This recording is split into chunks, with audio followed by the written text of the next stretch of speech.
Lawrence had 3 days to wait until his prophecy came to turn, and rather than head to the field with the circular burn marks and wait, he decided to entertain himself.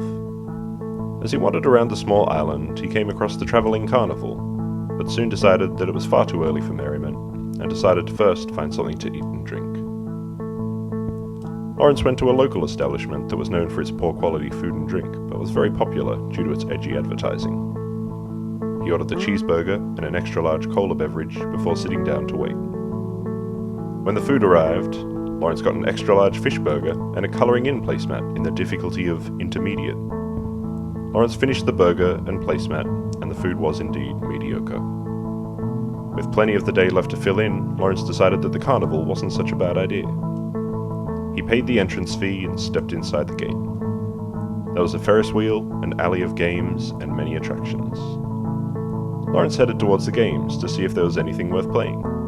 He found the usual clowns, but found them too sad to force-feed ping-pong balls.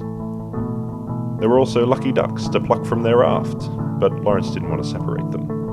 And then he found a complicated-looking game involving lasers and etching. There was a small child winning all the prizes, and Lawrence didn't want to ruin his fun, so he headed for the Ferris wheel. The cars were all full to the brim with families arguing, as is the tradition with Ferris wheels, so Lawrence headed to the various tents of attractions, and stepped up to the tent of mystery, mostly because it had no line. He paid the man admission, and then was handed a rather large ticket. The man running the tent then ran away. Lawrence took a closer look at the ticket and saw that he was now the owner of the tent of mystery. Lawrence shrugged and stepped inside to see what he had bought.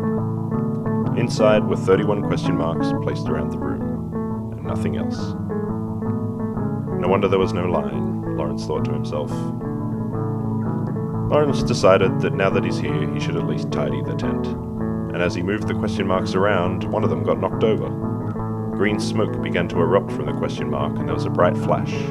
When Lawrence's eyes adjusted to the light again, he saw a genie floating before him. "I will grant 2 wishes," the genie boomed into the tent. Lawrence thought hard about his first wish. Looking around the tent, he made his decision. "I wish this place to be more interesting." The genie looked around the small tent and nodded his head. There was another flash of light, and afterwards Lawrence looked around to see what had changed.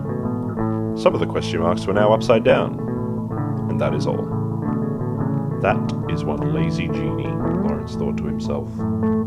"You have 1 wish remaining," the genie boomed. Lawrence had run out of ideas for wishes, so he just wished for a sports car, one with a clock in it. The genie nodded again, and there was one more flash of light. When Lawrence opened his eyes, the genie was gone, and a sports car lay in front of him.